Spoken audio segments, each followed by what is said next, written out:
Vamos orar mais uma vez.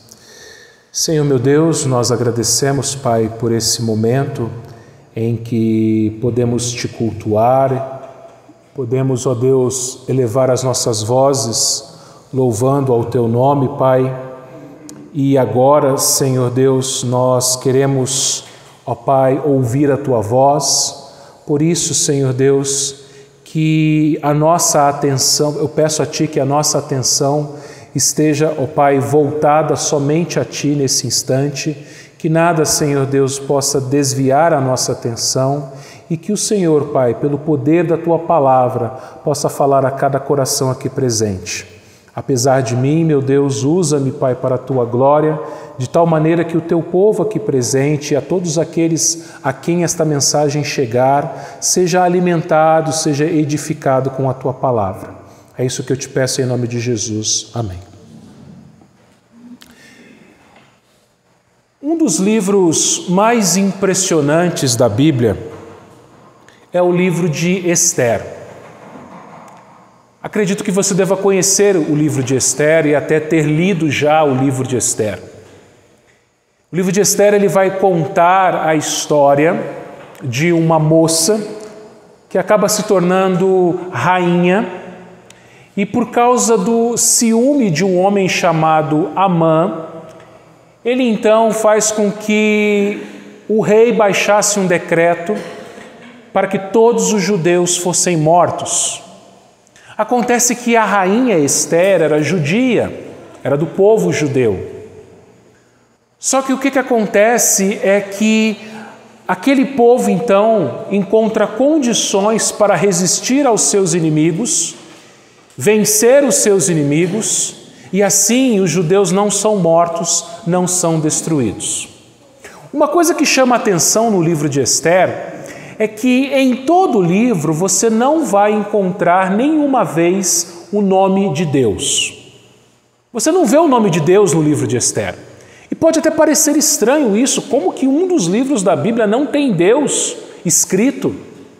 Mas apesar de no livro de Esther você não encontrar ali o nome de Deus escrito, você ao ler a sua história, você percebe Deus presente, atuando em toda aquela história. E é interessante uma coisa, porque pela ação de Deus, apesar de não estar sendo dito isso, mas você percebe claramente a ação de Deus ali, o povo judeu é preservado, o povo judeu não é destruído, e assim, através daquele povo, por meio daquele povo, o Messias, Cristo Jesus, vem ao mundo para nos salvar. Porque se naquela história os judeus fossem exterminados, Jesus não viria ao mundo e você e eu não seríamos salvos.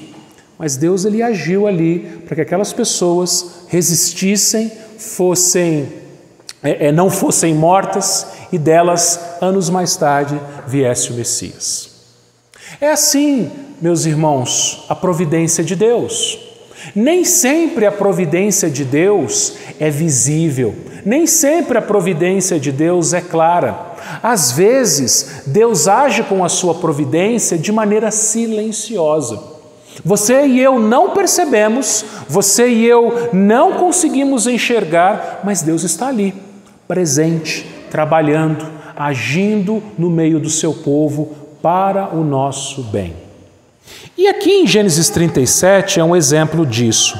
Gênesis 37 é um capítulo em que você também, assim como Esther, não encontra nenhuma vez o nome de Deus. Você não vê Deus escrito aqui em Gênesis 37. Mas assim como o livro de Esther, nós vamos ver que Deus está agindo com a sua providência silenciosa. E é sobre esse tema que eu quero falar com os irmãos essa noite. A providência silenciosa de Deus. Deus ele está presente o tempo todo trabalhando nas nossas vidas, mesmo quando a gente não consiga enxergar isso. Deus está ali presente, dia após dia, momento após momento, trabalhando com a sua providência. Em Gênesis 37, meus irmãos, nós lemos assim no versículo 1 e na primeira parte do versículo 2. Habitou Jacó na terra das peregrinações de seu pai, na terra de Canaã. Esta é a história de Jacó. Na verdade, a história de Jacó nós já temos visto já há vários e vários domingos. Jacó, aquele filho enganador que teve que fugir de casa, teve que ir para a terra de Harã, lá se casou, lá constituiu família, teve filhos, enriqueceu. Deus manda que ele voltasse para a sua terra, para a terra do seu pai, né, a terra de Canaã. Você viu no domingo passado que Jacó, ele não obedeceu à palavra de Deus e ele não foi até Canaã, até Betel, na terra de Canaã. Ele parou em Siquém e por causa da desobediência de Jacó e por causa também da passividade, da negligência de Jacó, toda a sua família foi atormentada, a sua filha Diná foi violentada, os seus filhos agiram com vingança, ou seja, aconteceu uma grande bagunça naquela família. Mas Deus teve misericórdia de Jacó e da sua família, e no capítulo 35 nós vemos Deus mais uma vez chamando Jacó e falando para Jacó ir para Betel. Jacó então toma atitude de homem, toma atitude de cabeça, de chefe da casa, toma os ídolos dos seus familiares e leva os seus familiares a adorarem somente a Deus. E aquele era o povo que Deus estava formando. 2 irmãos, Jacó e Esaú. Nós vimos isso na semana passada, no domingo passado, ver capítulo 35, capítulo 36 também. E de um desses irmãos, Deus faz uma família, Deus vai dali tirar um povo, e desse povo viria o nosso Salvador. E o capítulo 37 é a continuação dessa história, é a continuação da história de Jacó. E a partir do capítulo 37, a gente vai ver a continuação dessa história a partir de um dos 12 filhos de Jacó. Você se lembra que Jacó teve 12 filhos homens e teve mais algumas filhas. E agora, do capítulo 37 até o final de Gênesis, nós vamos ver um dos filhos de Jacó sendo destacado. E a história de Jacó vai continuar sendo destacado um dos seus filhos, o filho chamado José. Versículo 2, segunda parte. Tendo José 17 anos, apacentava os rebanhos com os seus irmãos, sendo ainda jovem, acompanhava os filhos de Bila, os filhos de Zilpa, mulheres de seu pai, e trazia más notícias de seu pai. Quando a gente fala a respeito de José do Egito, o personagem José do Egito, a gente sempre pensa nas qualidades que esse homem tinha, que esse jovem tinha, A mão de Deus estava com José na casa de Potifar, depois a mão de Deus estava com José na prisão, depois a mão de Deus estava com José lá na corte egípcia. Mas, meus irmãos, José era um homem pecador. José, ele tinha os seus pecados, as suas falhas. E a gente vê claramente os pecados de José aqui no capítulo 37. José era um herói duvidoso. José, na verdade, ele só se tornou um herói depois que Deus o moldou, que Deus o transformou. Que, na verdade, antes José não era herói, José era um anti-herói. O que você vê aqui no versículo 2? Você vê um irmão dedo duro. José era aquele filho mais novo, na verdade ele era o penúltimo, ele era o 11º, era quase o caçula. O caçula era Benjamim. Você se lembra que Benjamim, no parto de Benjamim, Raquel morreu. Então, José e Benjamim eram os filhos da esposa amada de José, de Raquel. José era o quase mais novo. E José saía com seus irmãos pastoreavam ovelhas, ele o mais jovem, 17 anos de idade, e o que ele fazia? Ele ia com seus irmãos para o deserto, cuidar das ovelhas do seu pai, e ele corria para casa para contar histórias ruins dos seus irmãos.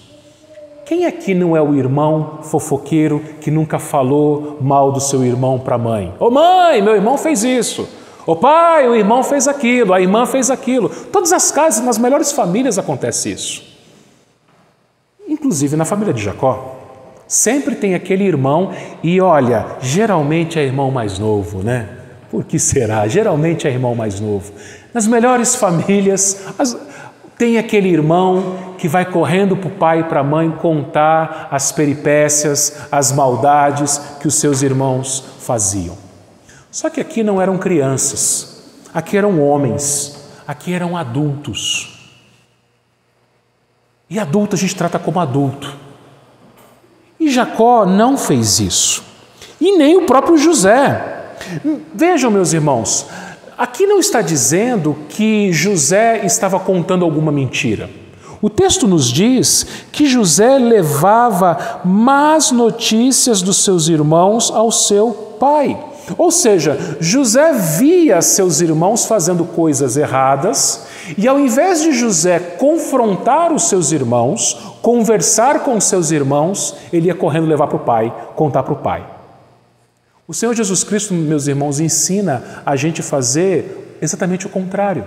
Lá em Mateus capítulo 18, Jesus vai nos dizer que se o nosso irmão pecar contra nós, nós devemos chamar esse irmão, eu e ele, gente sozinho, e conversar com esse irmão e confrontar o seu pecado. Só que, infelizmente, na maioria das vezes não é isso que acontece nas igrejas. Quando um membro da igreja vê o outro, fica sabendo que um outro membro da igreja está em pecado, ao invés daquele primeiro membro conversar com aquele irmão, confrontar o pecado na Bíblia com aquele irmão, os dois, sozinhos, em particular, o que acontece muitas vezes, infelizmente, é leve trás, é fofoca. Você viu o que fulano fez? Você viu o que aquela pessoa fez? Olha, eu não estou contando fofoca, mas estou pedindo para você orar. Irmãos, isso acontece. Acontece nas melhores famílias, entre irmãos de sangue, acontece em todas as igrejas, em irmãos de fé. E isso, meus irmãos, é muito ruim, porque quando a gente faz isso, a gente dá um mau testemunho para o mundo. Por quê? Porque é assim que o mundo age. O mundo age com leve trás, o mundo age com maledicência, o mundo age com fofoca. O crente não. O crente, ele trata o pecado. O crente, ele chama o outro irmão e fala assim, vamos conversar aqui, meu irmão, vamos abrir a Bíblia aqui, vamos ver o que está acontecendo na sua vida, que você está fazendo alguma coisa que está desagradando a Deus. Isso não precisa envolver conselho, isso não precisa envolver pastor, presbíteros, são irmãos. É tão bom quando o irmão chega para você e te mostra o seu erro e você se arrepende e você continua a caminhada com Cristo. Mas isso não estava acontecendo aqui na família de Jacó, entre José e os seus irmãos. Só que a coisa piora. Versículo 3. Ora, Israel, amava mais a José do que a todos os seus filhos, porque era filho da sua velhice, e fez uma túnica talar de mangas compridas. Jacó definitivamente não era um bom pai. É interessante, meus irmãos, que grandes homens de Deus na Bíblia não foram bons pais. Davi foi um péssimo pai, por exemplo. Moisés, ele se esqueceu ou não quis, nós não sabemos, circuncidar seus filhos. E Jacó era um pai passivo, e além de passivo, ele deixava claro para todo mundo que ele tinha um filho preferido. E vejam, Jacó deveria ter aprendido a não fazer isso na sua própria casa. Por quê? Porque na sua família já tinha acontecido isso. Você se lembra que Jacó tinha um irmão gêmeo chamado Esaú. E o pai de Jacó, Isaque, preferia Esaú, e a mãe de Jacó, Rebeca, preferia Jacó. E essa preferência dos pais gerou o quê? Ódio entre os irmãos. O pai gosta mais de você, a mãe gosta mais de você. Gerou uma disputa entre os irmãos. E aqui você vê velhos erros se repetindo. Jacó, ele demonstra a sua preferência e ele vai além. Ele manda fazer uma roupa especial para José, uma túnica talar de mangas compridas. Que roupa era essa? Era uma roupa que somente os reis usavam. As pessoas, principalmente eles, que eram homens do campo, eram homens criadores de ovelhas, usavam roupas simples, roupas sem muito colorido. José não. José usa uma roupa colorida, uma roupa bonita, uma roupa espalhafatosa, chamativa, para demonstrar o favoritismo que o seu pai tinha sobre ele. Velhos erros se repetem. Você se lembra lá no início, Caim odiando seu irmão. Depois você vê Jacó e Esaú também se odiando. E agora os irmãos de José também vão se odiar. Versículo 4, aliás. Vendo, pois, seus irmãos que o pai o amava mais que a todos os outros filhos, odiaram-no e já não podiam falar pacificamente. Qual que seria a reação dos irmãos? Claro! Viam que o pai só tratava bem o filho, o segundo mais novo. Viam que o pai fez uma roupa especial para aquele filho. Viam que o pai dava ouvidos às fofocas daquele filho, às coisas que ele levava, às notícias ruins que aquele filho levava. O que aconteceu foi que os seus irmãos começaram a odiá-lo e já não podiam falar pacificamente. O sentido aqui, meus irmãos, é que os irmãos de José nem conversavam mais com ele, nem falavam mais bom dia. Você percebe que a ausência de Jacó como pai só foi piorando as coisas. Jacó deveria ter tratado a situação. Jacó deveria ter chamado os filhos e falado assim: olha, eu amo todos igual. Mas não era verdade.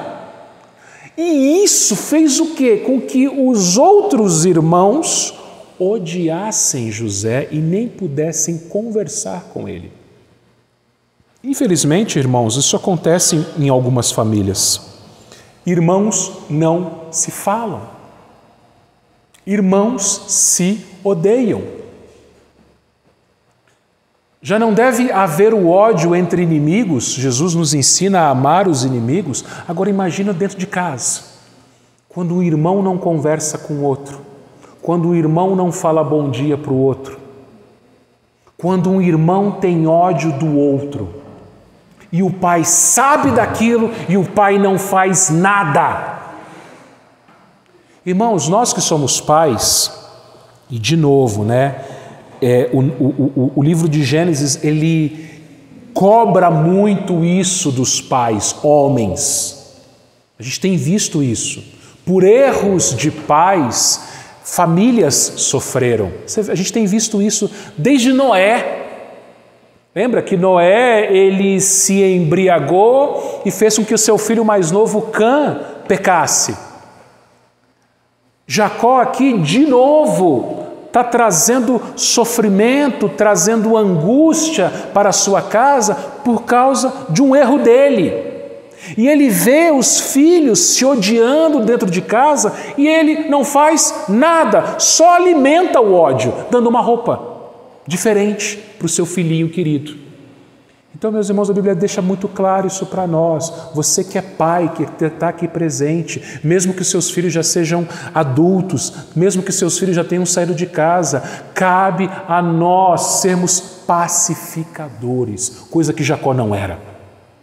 Trazer paz à família, trazer paz entre nossos filhos, não deixar os filhos se degladiarem, não deixar os filhos se odiarem, não deixar os filhos se detestarem, mas não demonstrar preferência um pelo outro e chamar todos a amarem uns aos outros. Versículo 5. Teve José um sonho e o relatou aos seus irmãos, por isso o odiaram ainda mais. José era aquele que via a situação, mas gostava de botar lenha na fogueira.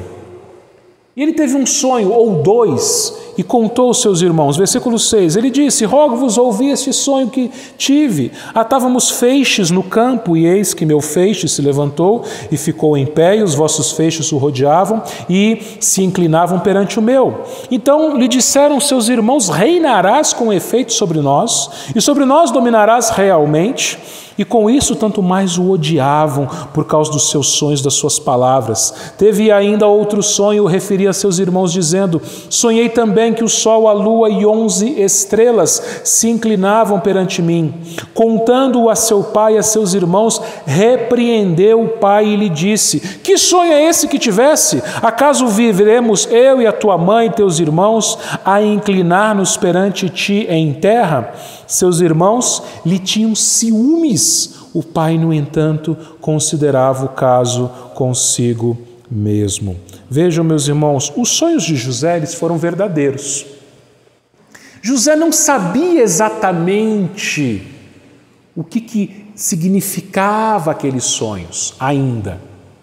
A gente sabe que anos mais tarde, toda a família de José vai honrar José, porque ele foi o responsável por salvar a vida da sua família.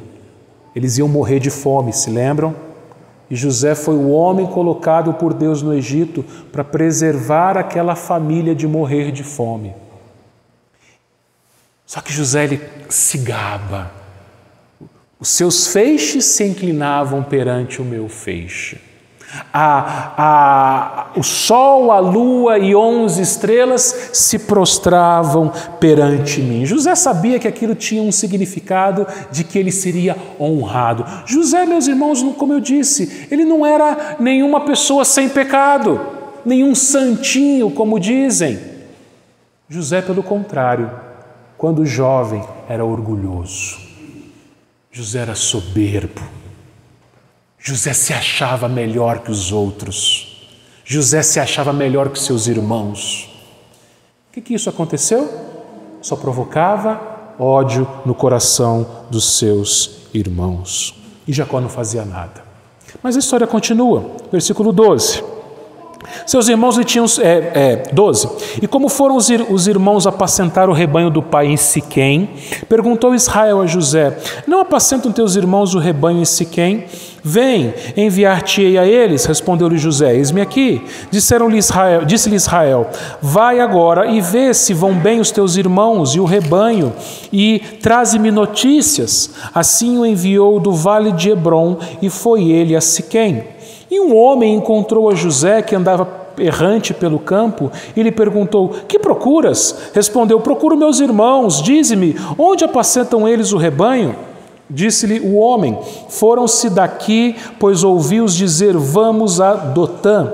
Então seguiu José atrás dos irmãos e os achou em Dotã. Parece que Jacó só confiava em José. Tanto que Jacó então estabeleceu José como fiscal dos seus irmãos. Quem é que gosta de fiscal? Pessoas que fazem coisas erradas não gostam de fiscal.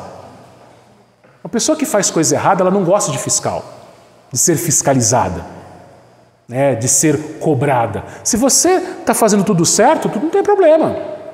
Se você está dirigindo o seu carro e está tudo certo, se você for parado pelo policial, não vai ter nenhum problema. Você está com os documentos em dia, você não está acima da velocidade, tudo certo. Agora, quem anda errado não vai gostar de ser parado, não vai gostar de ser parado numa blitz, de ser fiscalizado. Acontece que os filhos de Jacó andavam errado, faziam coisas erradas. Jacó sabia disso. Jacó sabia que José ia contar tudo, que José era o dedo duro. E Jacó manda quem fiscalizar os irmãos? José. E os irmãos, eles eram pastores de ovelha, como eu disse, né? Como nós lemos aqui, né? E os pastores de ovelha naquela região, eles caminhavam grandes distâncias. O pasto no deserto, irmãos, não é como o pasto aqui. Você vê, por exemplo, em alguns sítios, gado, e você vê aquele pasto grande, bonito, verde.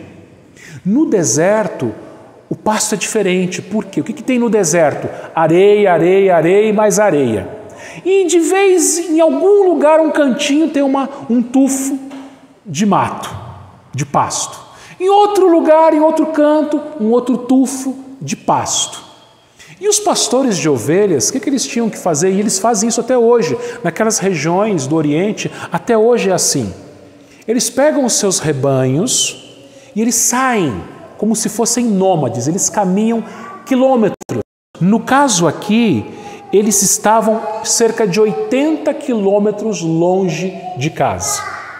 Eles iam caminhando no deserto, achavam um pouquinho de grama, de pasto, paravam com as ovelhas para as ovelhas comerem.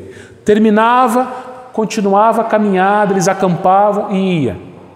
E José foi enviado pelo pai para ir atrás dos seus irmãos, para trazer notícias dos seus irmãos. Ou seja, Jacó não agia com sabedoria.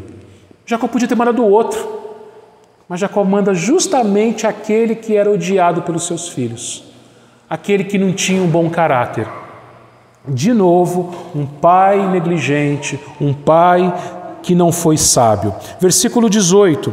De longe viram e antes que chegasse conspiraram contra ele para o matar. E diziam ao outro, vem lá o tal sonhador. Vinde, pois, agora, matemo-lo e lancemo-lo numa dessas cisternas e diremos, um animal selvagem o comeu e vejamos em que lhe darão os sonhos.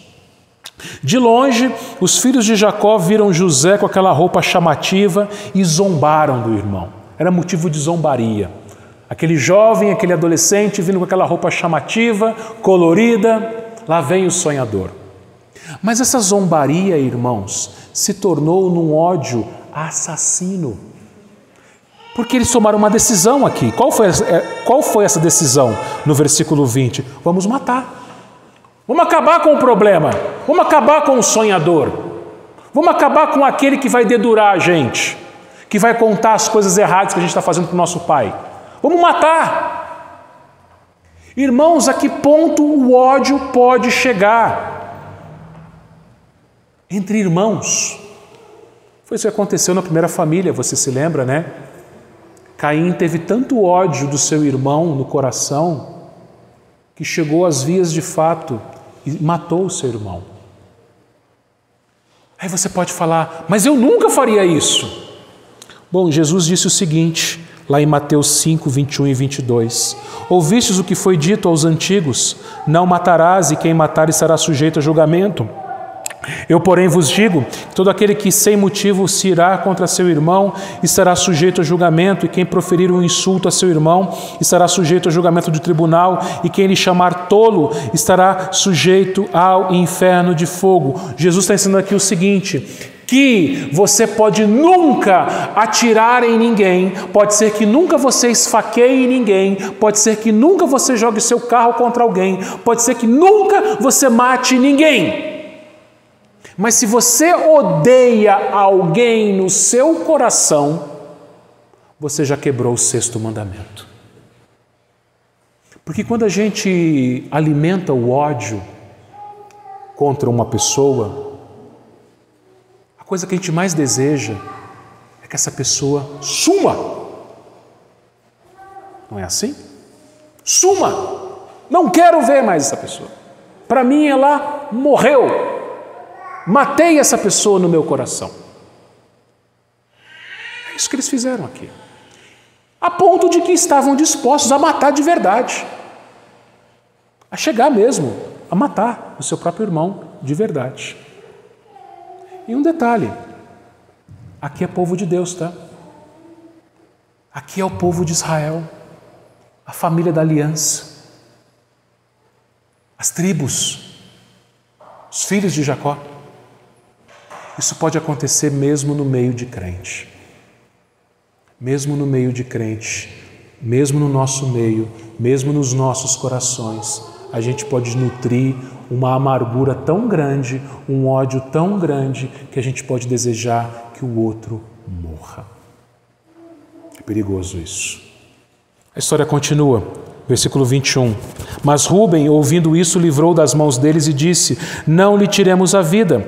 Também lhes disse Rúben: não derrameis sangue, lançai-o nessa cisterna que está no deserto, e não ponhais a mão sobre ele. Isto disse para o livrar deles, a fim de o restituir ao pai. Mas logo que chegou José a seus irmãos, despiram-lhe da túnica, a túnica talar de mangas compridas que trazia, e tomando-o, lançaram na cisterna vazia, sem água. Rúben era o filho mais velho, e como filho mais velho, ele tomou o lugar do pai ali na autoridade. Ele se lembrou da lei de Deus que dizia que o sangue clamaria da terra, que eles não poderiam matar, e além de não poderem matar, era o seu próprio irmão. Mas então Rúben fala o seguinte: vamos colocar ele numa cisterna, num poço sem água. Porque Rúben tinha a ideia de devolver o seu irmão José para o pai. Mesmo a atitude de Rúben não era uma atitude boa. Imagina você ser jogado num poço. Não sei se alguém aqui já caiu dentro de um poço, espero que não. Mas deve ser uma situação terrível. Deve ser uma situação muito ruim, até desesperadora, você ficar confinado num poço. Não foi bondade isso daqui de Rúben. Mas tem uma coisa. Lembra que eu falei no início? Deus estava trabalhando. Deus estava usando cada detalhe, cada ação, cada pessoa para que a sua providência acontecesse. Deus usou Rúben para que José não fosse morto. E a história continua. Versículo 25. Então, ora, sentando-se para comer pão, olharam e viram que uma caravana de ismaelitas vinha de Gileade. Seus camelos traziam aromatas, bálsamo e mirra que levavam para o Egito. Então disse Judá a seus irmãos: de que nos aproveita matar o nosso irmão e esconder-lhe o sangue? Vinde, vendamo-lo aos ismaelitas, não ponhamos sobre ele a mão, pois é nosso irmão, nossa carne. Seus irmãos concordaram. E passando os mercadores midianitas, os irmãos de José o alçaram e o tiraram da cisterna e o venderam por 20 ciclos de prata aos ismaelitas, e estes levaram José ao Egito. Rúben provavelmente ele sai, vai para algum outro lugar, e eles veem então, eles sentam para comer. Percebe uma coisa? Lembra que domingo passado a gente viu que a Bíblia não fala nada a respeito dos sentimentos de Diná? Diná foi violentada, Diná estava em cativeiro na casa de Siquém, estava sofrendo, vai saber o que estava passando no coração dela. E José, você acha que José ficou quieto? Um rapaz de 17 anos. Ah, tá bom, me coloca no poço. É bem provável, meus irmãos, que José estava gritando: me tira daqui, me tira daqui. É bem provável. O que os irmãos fazem? Tranquilamente sentam, comem, nem aí, talvez dando risada, talvez zombando do seu irmão. E aí passa uma caravana de comerciantes, de mercadores ismaelitas. E aí Judá tem uma ideia, fala assim: irmãos, quer saber? Vamos matar esse moleque não. Vamos fazer dinheiro, vamos acabar com o nosso problema e ainda vamos ter lucro. Vamos ter lucro, vamos vender ele como escravo. Pronto, ele vai embora, a gente nunca mais vê ele. É como se ele tivesse morrido para a gente, porque a gente nunca mais vai encontrar com ele. Acabou o nosso problema e a gente leva ainda um dinheiro no bolso. Os irmãos concordaram: opa, a gente não vai precisar matar o nosso irmão, a gente vai se livrar do problema e ainda vamos ter um dinheirinho no bolso. E é o que eles fazem. Percebam, meus irmãos, a que ponto vai chegando a maldade humana. Mas, de novo, Deus tinha tudo sob controle. Deus estava silenciosamente conduzindo cada palavra. Rúben não deixando os irmãos matarem José e falando para os irmãos colocarem José na cisterna sem água. Judá falando para os irmãos venderem José como escravo para os ismaelitas, e os ismaelitas iam levá-lo até o Egito. Deus agindo. Meus irmãos, de novo, muitas vezes a gente não consegue enxergar, mas Deus está agindo. Cada palavra, cada atitude nossa, até mesmo os nossos pecados, fazem parte do plano de Deus, do decreto de Deus. Para o nosso bem, mesmo que a gente não enxergue isso. Olha lá, 29. Tendo Rúben voltado à cisterna, eis que José não estava nela, e então rasgou as suas vestes. E voltando a seus irmãos, disse: não está lá o menino, e eu para onde irei? Então tomaram a túnica de José, mataram um bode, molharam no sangue e enviaram a túnica talar de mangas compridas, fizeram-no a levar a seu pai e lhe disseram: achamos isto, vê se é ou não a túnica de seu filho. Ele a reconheceu e disse: é a túnica do meu filho, um animal selvagem o terá comido, certamente José foi despedaçado. Então Jacó rasgou as suas vestes e se cingiu de pano de saco e lamentou o filho por muitos dias. Olha a audácia desses meninos, ou desses homens, porque eram homens. Eles enganam o pai. Aliás, eles tinham para quem puxar, né? Sabe aquela história? Para quem que esse menino puxou? Eles tinham para quem puxar. Lembra o que Jacó fez com o pai dele? Ele se disfarçou de Esaú, ele colocou pelos no corpo, ele colocou a roupa de Esaú, o cheiro de Esaú, enganou o pai cego. Agora são os próprios filhos que enganam Jacó. O enganador sendo enganado. Aquilo que se planta, se colhe. É a lei da semeadura. Jacó plantou na sua vida engano. Ele enganou seu irmão por um prato de lentilhas. Ele enganou seu pai pela bênção da primogenitura. Agora os seus próprios filhos vão enganá-lo. Eles pegam a túnica de José. Eles devem ter rasgado a túnica, eles matam um bode, eles molham no sangue do bode, eles mandam para o pai que estava a 80 quilômetros, e aí você percebe que mesmo assim eles demonstram o ódio. Vê se é a túnica do teu filho. Irmãos, o ódio, ele destrói laços, ele destrói relacionamentos. Quando Deus trouxe Eva até Adão, e Adão viu Eva, o que Adão disse? Esta, afinal, é osso dos meus ossos, é carne da minha carne, será chamado varoa. Olha, finalmente uma mulher para mim, finalmente uma esposa. Aí eles pecam. E aí Deus chama Adão e fala: Adão, você comeu do fruto que eu falei para você não comer? O que Adão responde? Foi a mulher que tu me deste.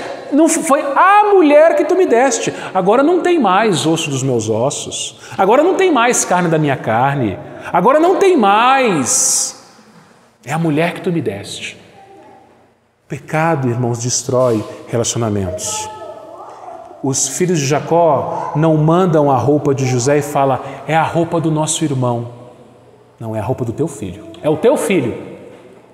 Não é assim em algumas famílias? Quando tem aquele filho difícil, o marido fala para a esposa: é o teu filho. Como assim teu filho? É nosso. É o teu filho. Pecado destrói relacionamentos, meus irmãos. E a gente tem que tomar cuidado, porque raiz de amargura se torna ódio, e ódio destrói relacionamentos, inclusive relacionamentos familiares. Se não existe perdão, se não existe confissão de pecados, nós podemos cultivar em nossos corações uma amargura, um ódio tão grande de um membro da nossa família, de um membro da nossa igreja, e aquilo destrói relacionamentos. E aquilo mata, literalmente, relacionamentos. E aí você vê a que ponto chega o pecado dos filhos de Jacó no versículo 35. Levantaram-se todos os seus filhos e todas as suas filhas para o consolarem. Ele, porém, recusou ser consolado, dizendo: chorando descerei a meu filho até a sepultura. E de fato chorou o seu pai. Jacó chorava. E Jacó disse: eu não quero consolo. E é interessante uma coisa aqui, que Jacó tinha filhas. A gente só sabe do nome de uma, que era Diná, mas Jacó tinha outras. Essas filhas, elas não sabiam do acontecido. Elas foram sinceras, elas estavam consolando seu pai. Agora os filhos sabiam. Você já viu histórias, provavelmente você já deve ter visto histórias, de uma pessoa matar outra e no velório do morto o assassino ir lá consolar a viúva? Já viu histórias assim? O assassino, às vezes o melhor amigo, vai lá consolar a viúva. Olha, meu amigo, mas ele que foi o assassino. Ele que foi o assassino. Aqui eles não tinham matado, mas era como se fosse. O ódio deles era tão grande que os desejos deles eram assassinos. Oh, pai! E o próprio Jacó se enganou, porque ninguém falou para ele que um animal tinha comido José. Ele que tomou essa conclusão: um animal despedaçou meu filho. Vejam, meus irmãos, a Bíblia diz que o pecado engana e destrói. E o pecado, meus irmãos, ele traz desespero. Jacó pensava que ia passar o resto da vida de luto. E veja como Jacó era um pai ruim. Ele tinha outros 11 filhos, outras filhas, mas para ele só importava um, que era José. Veja o que o pecado faz. O pecado nos engana, o pecado provoca rompimento de relacionamentos, rompimento de laços, o pecado destrói famílias, ódio, hipocrisia, falta de esperança, desespero. Parece que essa história termina triste. Mas lembra que eu falei no início que Deus trabalha silenciosamente? Último versículo, 36. Entre mentes, os midianitas venderam José no Egito a Potifar, oficial de Faraó, comandante da guarda. Do jeitinho que Deus planejou. José, eu quero você no Egito, porque daqui a alguns anos eu vou mandar uma fome no mundo. E você vai ser o cara que vai convencer Faraó de estocar alimento para alimentar as nações do mundo. E dentre essas nações, a sua família vai ser alimentada, não vai morrer de fome, porque da sua família, daqui a muitos anos, virá ao mundo o meu filho, e o meu filho vai salvar o meu povo. Pensa comigo, se essa história não tivesse acontecido, se os filhos de Jacó não tivessem odiado a José, se José não tivesse sido vendido para o Egito, vendido para os ismaelitas, para aquela caravana de mercadores, se José não tivesse ido para o Egito, Deus ia mandar a fome, eles iam passar fome, eles iam morrer de fome, essa família ia acabar morta de fome e Jesus não ia vir. E se Jesus não viesse, você e eu iríamos morrer eternamente, não seríamos salvos. Viu como essa história tem a ver com a sua vida? Deus trabalhando silenciosamente por nós. Por nós. Eu não sei como é que está a sua vida. Eu não sei o que passa no seu coração. Eu não sei o que passa na sua família. Nós temos aprendido aqui que famílias são difíceis. Famílias são complicadas. Algumas mais complicadas do que as outras. Mas toda família tem complicações, tem dificuldades, porque toda família é formada por pecadores. Mesmo famílias crentes são pecadores.